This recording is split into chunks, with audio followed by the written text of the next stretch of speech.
আসসালামু আলাইকুম রহমতুল্লাহ। আশা করি সবাই ভালো আছেন। আমি আল্লাহর রহমতে ভালো আছি।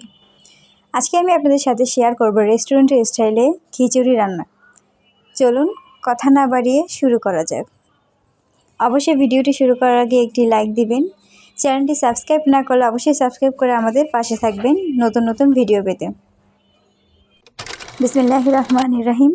এখানে আমি নিয়েছি আদা কুচি আর রসুন কুচি আমি ব্লেন্ড করে নিব।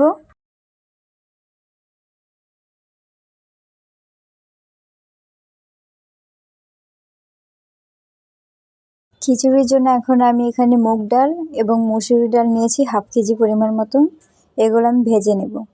ততক্ষণ পর্যন্ত না ভাজবো যতক্ষণ পর্যন্ত ডালের একটা স্মেল আছে, ওই স্মেলটা বের হয়। অবশ্যই খেয়াল রাখবেন যাতে পুড়ে না যায়। হালকা নেড়ে চেড়ে দেব।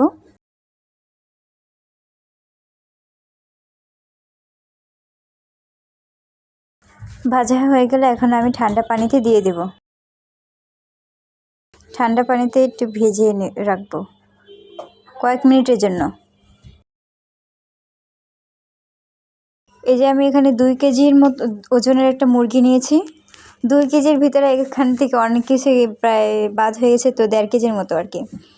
তো এখানে নিয়ে নিচ্ছি 1 কেজির মতো চিকন চাল।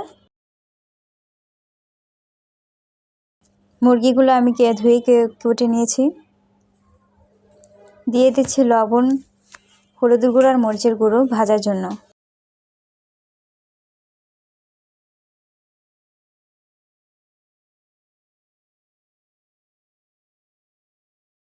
ম্যারিনেট করে নিব। ম্যারিনেট করে আমি 5 মিনিটের জন্য সাইডে রাখবো। এখন আমি একটা প্যানে তেল দিয়ে দিলাম মুরগিগুলো ভাজার জন্য।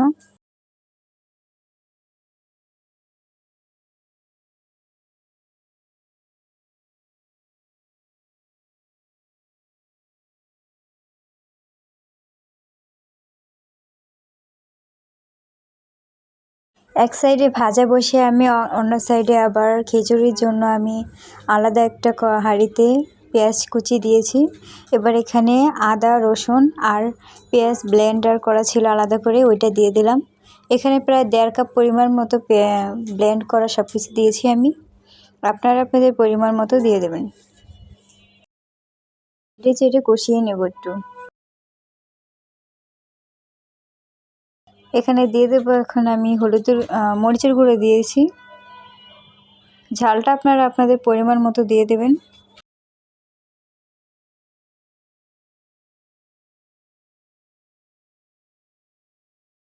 আর দিয়ে দিব স্বাদ মতো লবণ।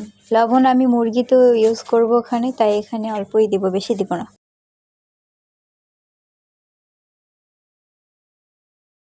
এখন পানি দিয়ে কষিয়ে নেব ভালো করে।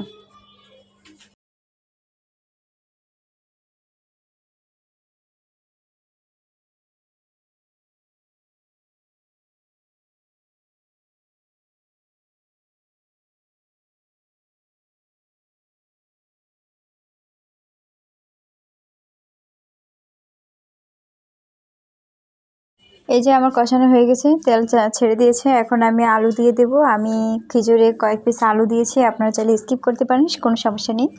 আলুটা ভালো লাগে তাই আলুটা দিলাম। দিয়ে দিয়েছি কয়েক পিস কাঁচামরিচ চিড়ে।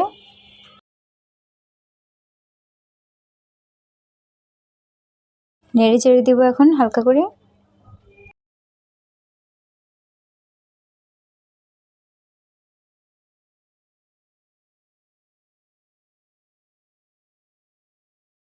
আলুটা হালকা মশলার সাথে ভেজে আমি এখানে দিয়ে দেবো এখন চাল ধুয়ে রেখেছিলাম আলাদা করে। খিচুড়ির জন্য চালটা অবশ্যই একটু ভালো করে মশলার সাথে কয়েক মিনিট ধরে জাল করে নেবেন। এখানে ধরেন খিচুড়ির স্বাদটা লুকায় থাকে আর কি। তো আমি এটা অনেক সময় নিয়ে নেড়ে চেড়ে নেব।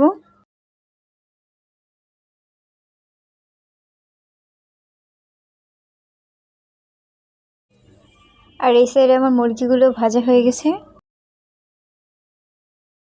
মুরগিগুলো উঠিয়ে নেব এখন আমি।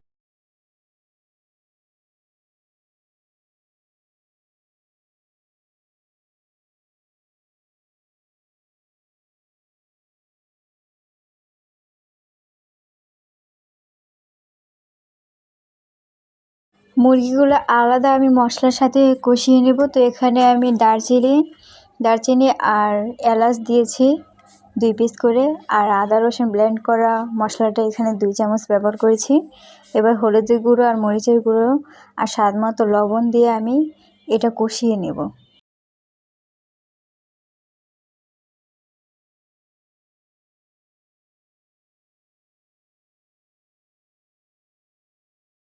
আর দিয়ে দিচ্ছি সামান্য জিরা গুঁড়ো। বাসায় অবশ্যই এভাবে একবার ট্রাই করবেন, আশা করি ভালো লাগবে।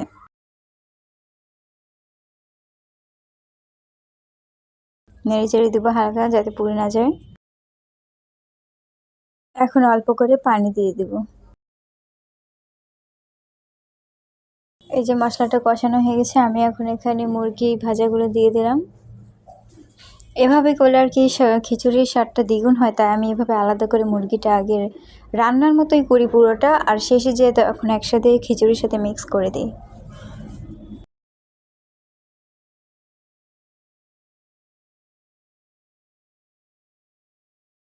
এই যে এখানে আমার খিচুড়ি চালটা প্রায় হয়ে গেছে। এখন এখানে আমি দিয়ে দিব পানি। পরিমাণ মতো চাল আর ডালের থেকে দ্বিগুণ পানি ব্যবহার করবেন। এখানে আমি ডাল, চাল আর আলুর জন্য প্রায় 4 কেজির মতো পানি ব্যবহার করেছি।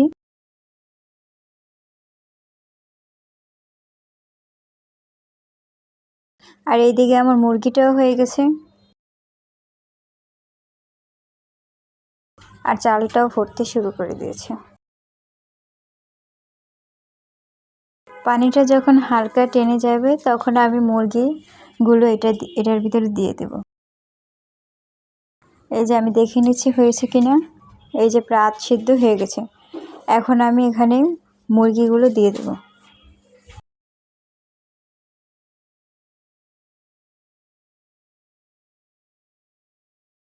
দিয়ে এখন হালকা করে নেড়ে চেড়ে দিব, পুরোটা মিক্স করে দেব ভালো করে, যাতে সব দিকে সমানভাবে মুরগির গোস্তগুলো মিক্স হয়, সাথে মশলাটাও।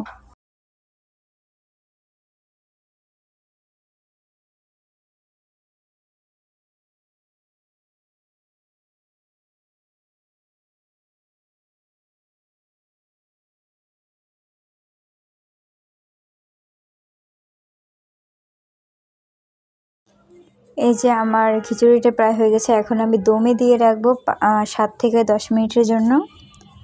এই যে আমার হয়ে গেছে খিচুড়িটা, দেখতেই পাচ্ছেন কত সুন্দর একটা কালার হয়েছে। অবশ্যই আপনারা বাসায় একবার হলেও ট্রাই করবেন, আশা করি ভালো লাগবে। যদি বাসায় ট্রাই করেন তাহলে কমেন্টে এসে জানাবেন যে কেমন হয়েছে। ফুলফিল ঘরোয়া এবং সব উপাদান দিয়ে আমি করার চেষ্টা করেছি।